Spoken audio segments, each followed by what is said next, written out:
mean, it's really evolved, and of course, it's made more tough.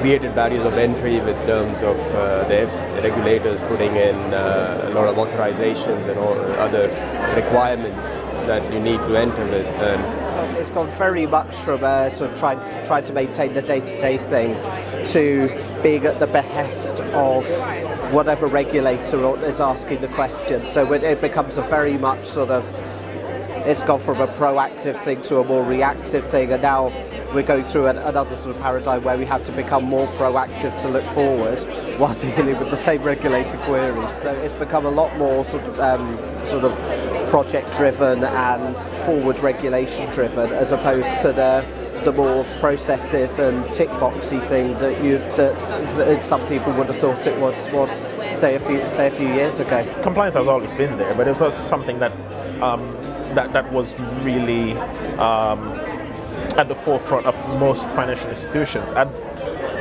Post the financial crisis, I think it's taken more seriously, and with all the regulatory developments that have been introduced, it's more prevalent now than it was before.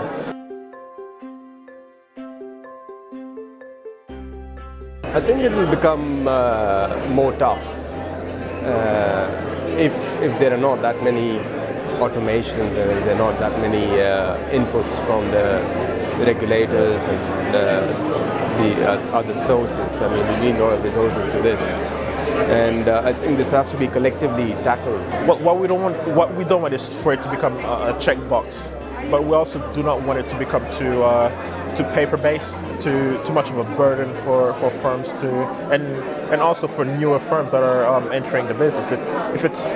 If it becomes too complicated, too much bureaucracy, then it defeats the purpose, really.